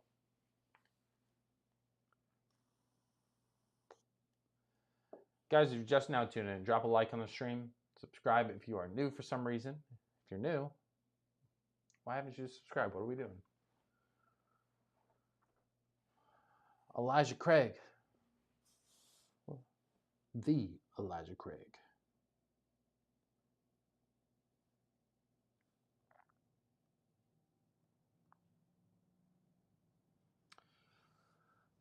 Kyle says, I've heard Detling is really good, but I've never found it. I've never found it either. Actually, I found it and I passed on it for whatever reason because I just didn't know what I was looking at. But I hear it's really good too. I can't really speak on it too much because I just don't know enough. But I hear it's good. Kyle says 13. Juan says Russell's 10. Juan, do you have... I mean, my Russell's 10 is pretty old. AB 713 in the chat says, just tried Traveler's Whiskey from Chris Stapleton, and I like it. AB, I know you're drunk, bud. Might be time to go to bed. Juan says, let's show some love to Shelfer. Okay, I'll drink the 10, then we'll move to the 13. How about that? Because, I mean, Russell's 10 is a Shelfer, but it is a fantastic... Oh, shit. I thought I was going to knock it over. It's a fantastic Shelfer, though. 35, 30-ish bucks. I can't remember off the top of my head, but... Mine's on the downhill. It's almost gone. Let's swap this out.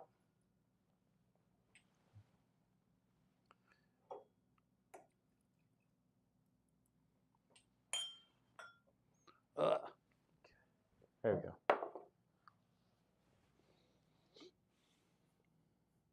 I mean, kind of just going back to AB's comment, though. He said he tried Travelers. I'm glad you like it, because I'd hate for you to spend money and not like it. But, Juan says, AB, I'm glad you liked it because I hated it, LOL. And I had hope for it. I did too.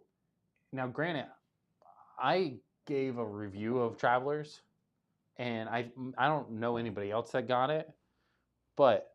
just so you guys, just so I can like flex my YouTube stuff. So Buffalo Trace actually sent me another bottle after my review, and they signed it. Harlan Wheatley signed the bottle. They sent me a little card saying, "Hey, thanks for your review on Travelers," because I gave it some kind of like perks. Personally, I don't think it is for like heavy whiskey enthusiasts, right? Because it's got a lot of Canadian whiskey in it. I don't think it is completely horrible, right? I think it's going to be good for like gifts for somebody that's not really into whiskey but loves Chris Stapleton. I think if somebody's just trying to get into any kind of whiskey, it might not be a bad stopping point because there's not a lot to it, right? But I also hope that like as they were releasing, maybe they tweaked it slightly and made it a little bit better. You know what I mean? I don't know if they can do that, but just saying, like, that's what I would hope for. It was light, it was sweet, approachable, but beyond that, like, it just didn't have a lot to it, was my complaint. But I appreciate Buffalo Trace sending me that. But I'm glad you liked it, because I'd hate for you to spend your own money on something and not like it, so I'm glad you do. You know what I mean? To each his own. AB says to each his own, I guess. No, I mean, I'd hate for you to buy something you didn't like. Juan says, good thing about whiskey is everyone has their own preference. More for you. I mean, that is a plus too. If everybody else doesn't like it, Juan, that thing's gonna keep going down in price. Eventually, they'll just start giving them away, and you're gonna be there to collect it all. Carl says, do you like the smoke wagon stuff? I really haven't dove too past. I have one bottle of the smoke wagon, and it's like their 4th of July one. It's okay. Like I bought it because it has an American flag and an eagle and guns on it. So it's just really good. It's like basic bourbon. It's got vanilla, caramel, cinnamon, and that's it on the bottle I have.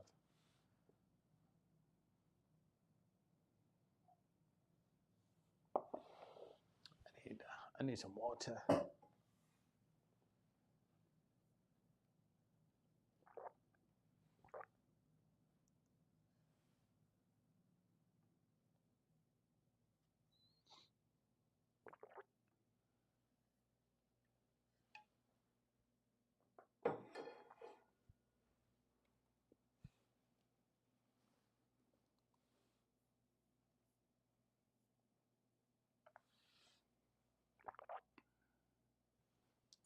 Once I had one smoke wagon, I was drunk. See, I guess it was good.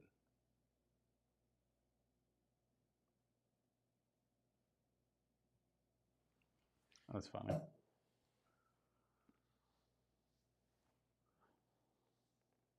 All right, let's dive into this one real quick. So we're talking about the Russell's 10. This one should be, again, 10 years age, 90 proof, somewhere around $35-ish. This one's always on sale here in Florida, so I don't know what it is everywhere else.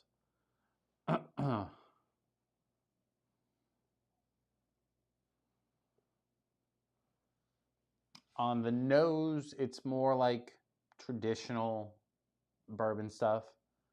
A little vanilla, a little caramel. If anything, you could swap the caramel with butterscotch, but I mean, I kind of always gravitate more towards caramel. I'd say maybe a little citrus as well, like a grapefruit or an orange. Might be an orange. Did my camera just die? All right, let me swap that real quick.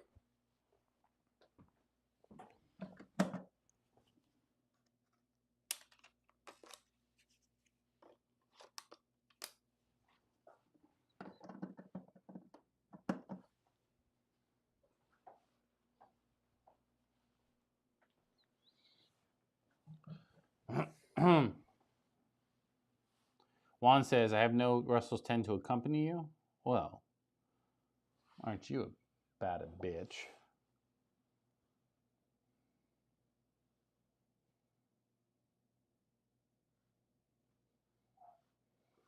Yeah.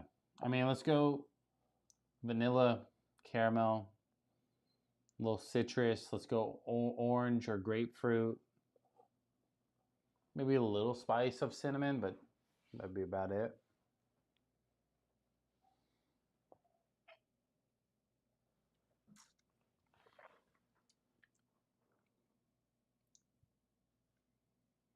It's light. It's way lighter than what I'm used to. Just I think that's just because of the higher proof stuff that I've drank tonight. But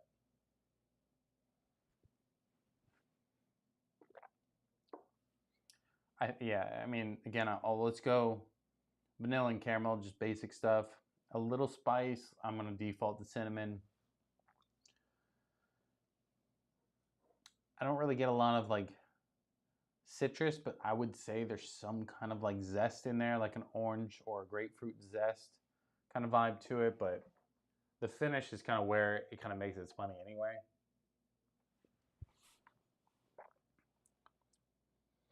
On the back end of the finish, it's more like a little bit more spices that you typically get on like a Russell's, mixing in with a lot of good sweetness coming from like that caramel. So, I mean, that's just like a review if you want it, but overall it's solid. Like there's nothing wrong with Russell's. I think the only thing that's lacking is just a little light and a little thin. Like those are my critiques, but everything else is great. Caterpillar says, all right, be honest now. I can't be the only one Who would?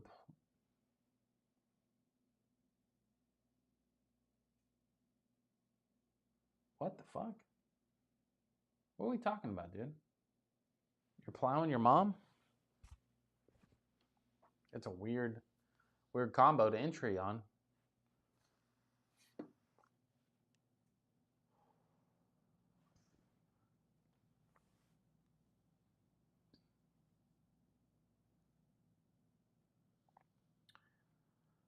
Well, now that Juan's not accompanying me on the Russell's 10, I guess I'm going to move on to the Russell's 13. Pour that into the Infinity Blend and keep it moving.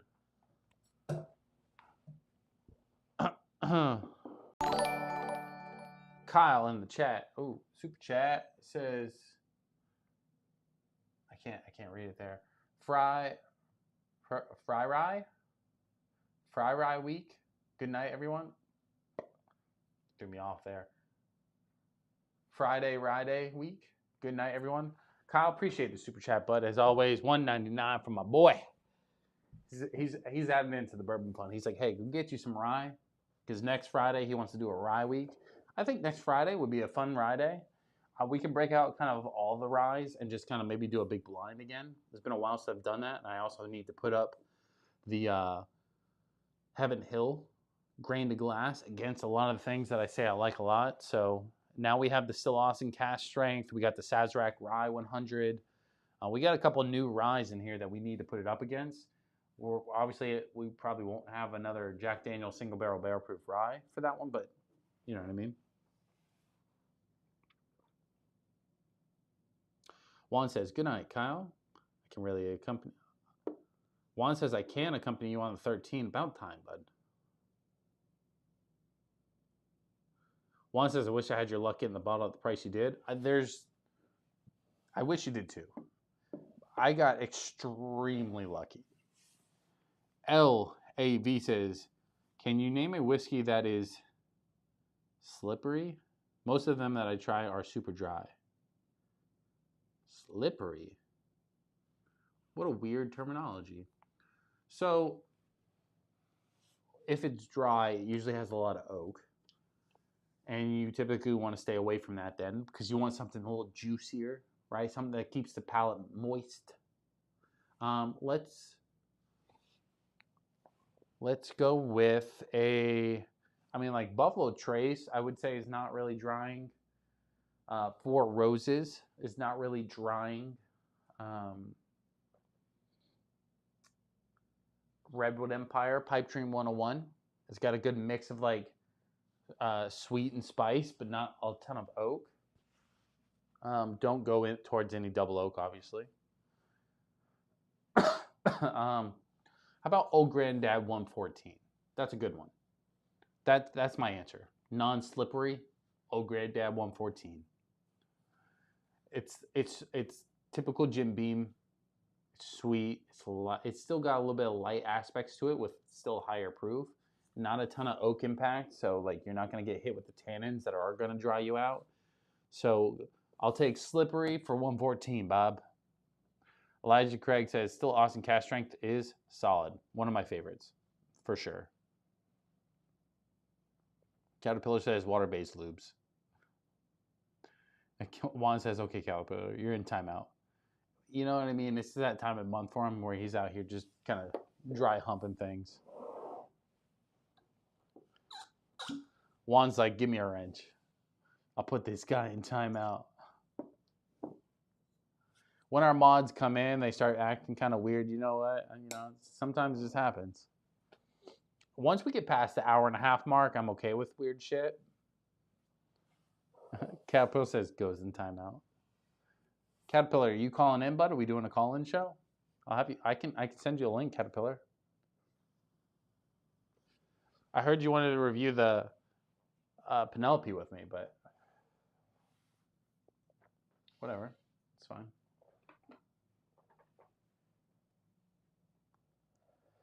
Guys, if you're just now tuning in, drop a like on the stream. Subscribe if you are new. We go live every Friday at 9:45 p.m. Eastern Time, unless I take a break and then watch the other stuff. All right. We're going to dive into the Russell's 13 here in just a second.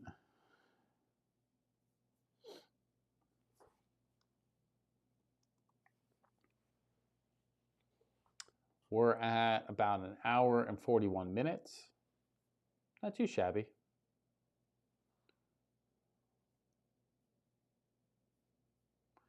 Caterpillar says it's bath time. Caterpillar, what we hitting up zombies? What are we doing, bro? All right, again, just to kind of recap the Russell's 13. If you don't know, this is a barrel-proof, non-chilled filter, obviously 123.8 proof. This is the highest Russells they have released. It's a 13-year age. I've reviewed it. I've talked about it. It's got that typical wild turkey Russell's profile to it. But on top of that, let's go in for the nose real quick. Now, granted, I have a full review on it. If you want like my professional wrote down notes where I actually like thought about it, go watch the full review. If you're just here for a good time, here we go.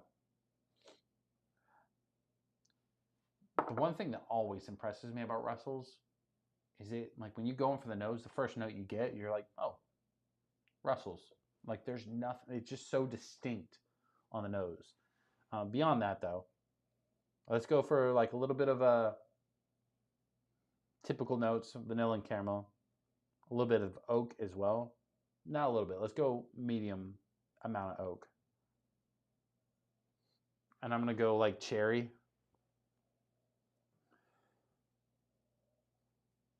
There's a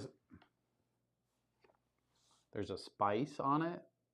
I don't want to say cinnamon because I'm pretty sure it's not. That's my default, is be like, oh, there's spice, cinnamon. It's fucking cinnamon because it usually is. But I would say on this, it's not.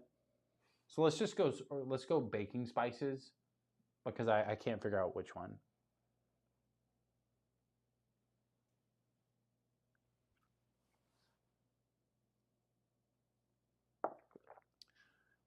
Juan, I thought you were accompanying me on the 13.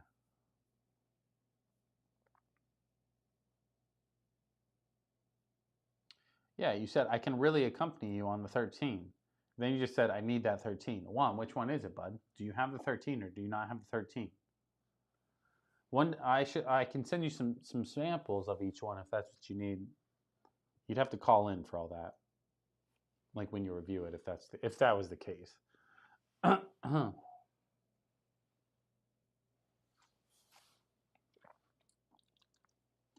On the palate, it's got like a wild cherry Pepsi, right? It's like one of the first things. It's like like the, how would you describe it? Like the cherry cola syrup. Not like the soda, but like the syrup part, the wild cherry Pepsi syrup, like a molasses syrup. That's what I get. Mixed with like some red fruit.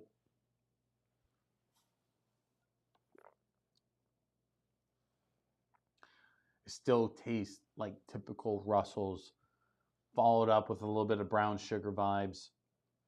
I mean, it's good. It's got a little bit of pepper on the back end of the finish. It's got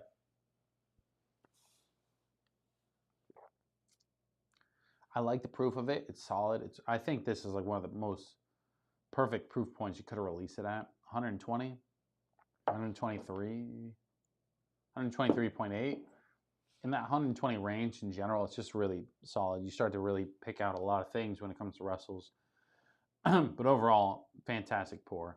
My only downside is it's like when you pull up this is solid, right?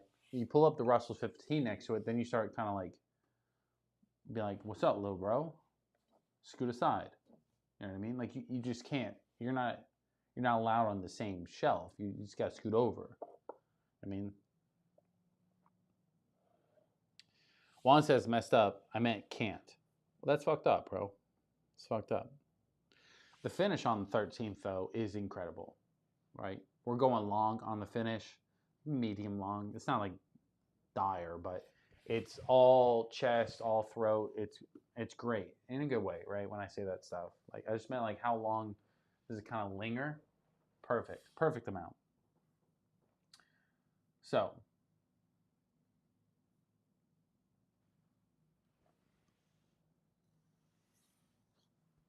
Scootsy, little bro. Scootsy.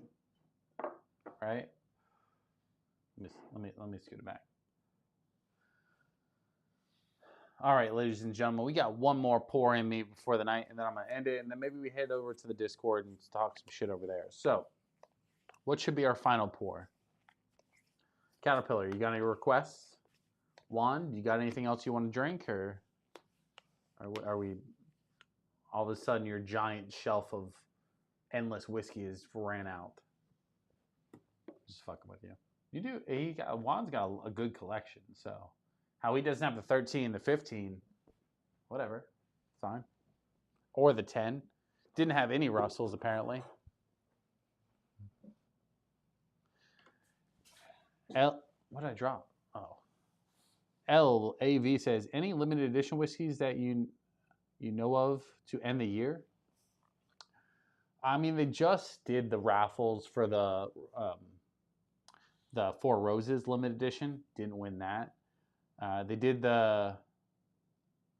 another raffle. What did they do? A lot of these distilleries release a lot of stuff coming November, December. Like, that's peak whiskey season. All the good stuff drops. The antique collection for Buffalo Trace drops kind of towards the end of October. November is when Still Austin releases a lot of their stuff. December is when everything else hits the shelves.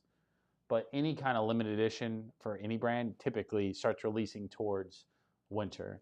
You just kind of have to keep your eyes out because they don't really announce it when they do it. I can't remember what else there was. There's a handful of stuff that just did raffles. Oh, the birthday bourbon from Old Forester just did their raffle. I didn't win that, and I didn't win the Four Roses. I really wanted the Four Roses limited edition one because I'm just a big fan of Four Roses, but I'm not going to pay secondary for it. Caterpillar says, Apple Fireball. Not going to do that. Don't have that. Juan says, I have Elijah Craig Toasted Barrel. I don't have that either. Juan says, you are beating me out. LOL. All I have is Private Barrel of Russell's. I had that, but that's been finished. I had a chance to get the 2025 cellar age today, but I couldn't justify going up to $215 at Total Wine. As much as I want that bottle, I don't know if I could spend that much either.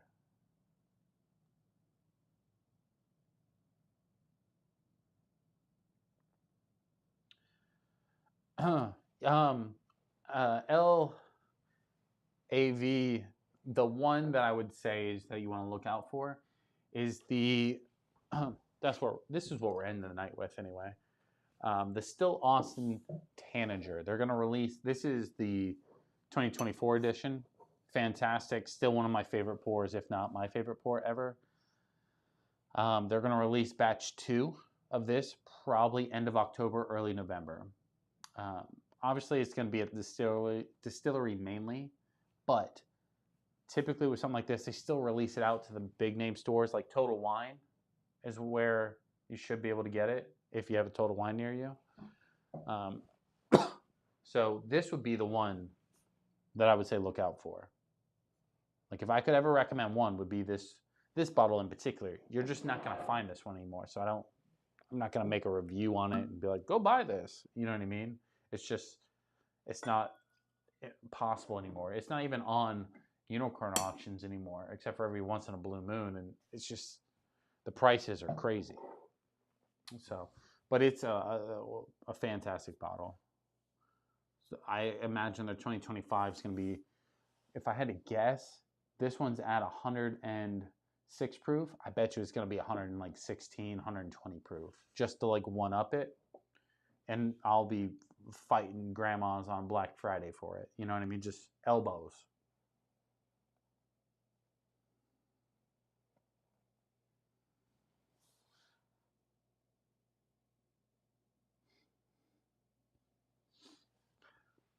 Well, all right, ladies and gentlemen, we're going to end with the Tanager. Last pour of the night, and then I'm going to head over to the Discord, talk some shit a little bit there, and then I'll peace out for the night. What time is it? 12:40? I do have to wake up with the kid, but Like I said earlier in the stream, I have the wife and kids going out of town for about a week, which is going to open me up to make more content. I will be filming normal videos and normal shorts and stuff like that. But I think during like some of the football games and stuff like that, which I'm normally watching anyway, I'll probably go live, maybe smoke a cigar at the fire pit or something like that, just to like hang out. We'll do some live streams. So just kind of keep the bell turned on if you want to hang out. Elijah Craig says lots of good Texas whiskey out there. Elijah Craig, do you have another one you want to recommend other than Still Austin? LAV says, how much would Still Austin go for? I don't know, bud. I pay way too much. Still Austin typically is normal price, right? You can get their cask strength bourbon right now, which is fantastic. You don't have to wait for it, for around 50 to 55 bucks. They're going to come out with their red corn and their blue corn, should be hitting shelves soon. That should be somewhere around 75 to 80 bucks. This one, I believe MSRP was right around 150. That's not what I paid. I had to pay secondary because I had to have it. But if you can get it for MSRP, 100%, there's no question. At MSRP, almost every Still Austin is 100% buy. Now, if you're really hardcore into whiskey and you're like, fuck lower proof, then stay away from anything that's non-cask strength or their bottled in bonds. But they have their red corn, fantastic pour. Their blue corn, I haven't had it yet, but that's what this is made up of: red, white, and blue corn, with the blue corn being a big portion of this. So that's why I want the blue corn so much.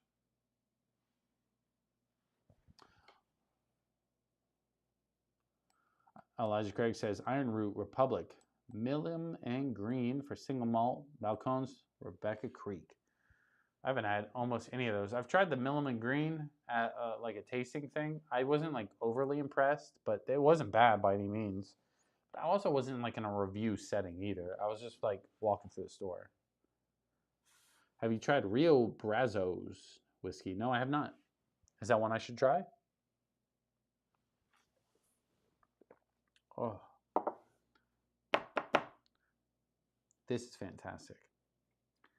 This has like I'm not gonna break it down like full review because I just feel like I just want to enjoy it. But the biggest note on here is this red fruit gushers. It starts off with red fruits and then it just kind of splashes that red fruit flavor on the palate. That's just like really unique. I would not recommend Balcones. What about the blue corn? Juan, the blue corn Balcones? I see that sometimes.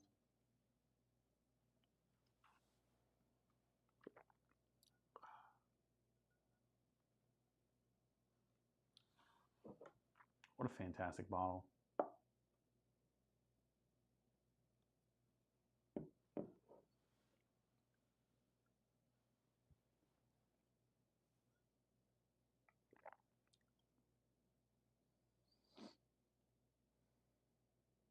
Got a little cinnamon aspect to that.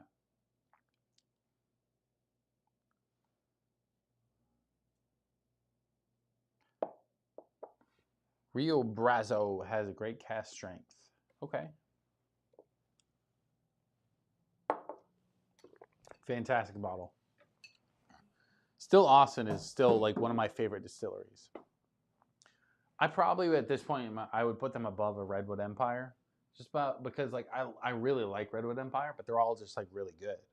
The Still Austin just brings out this uniqueness to it that I'm absolutely fascinated with. LAV says, what's cask strength? I'm a newbie. Cask strength means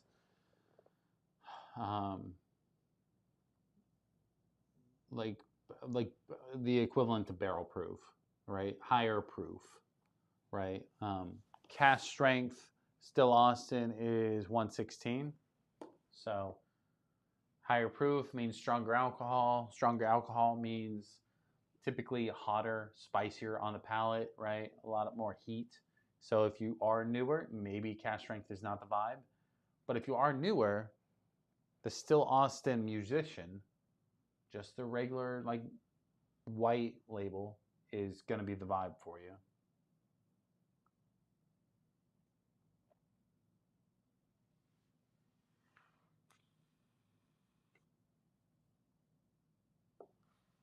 Well, Ladies and gentlemen, boys and girls, I think that might be where we end the stream tonight. I've had fun. I'm glad to be back live streaming. I'm a little rusty, so got to knock the dust off, but knocking out a good 3-hour live stream tonight, it's pretty, gets you back in the vibes. So Juan says, Elijah, I guess I'm just not a fan. I mean, I do want to try more. So, I mean, I'd be down to try Balcones. I'd be down to try them all from Texas at this point. I'm not a big fan of the Garrison brothers, though. So that's why I haven't really dove too far into Texas whiskey, because I love Still Austin, but everything else I've had hasn't been that great. But, ladies and gentlemen, if you haven't already, like, subscribe. We do go live every Friday at 9:45 p.m. Eastern Time, or at least we try to. Sometimes we take breaks. That's whatever. But we do have other content posting almost every other day of the week. Stay tuned for other live streams. We're going to pump out a couple more live streams this week. Just random, sporadic, short, nothing crazy. Probably not as professional live streams. But if you want to hang out, talk shit, talk whiskey. More importantly, if you like football, I'm going to be watching football. So I'm going to be talking all types of shit for fun, right? Unless you want to put money on it, then what's up? But again, if you haven't already, like, subscribe, do all that jazz. And ladies and gentlemen, I will see you on... I got to find the outro. I always got to find the outro, you know what I mean? I misplace it a lot. I will see you on the other side. Peace.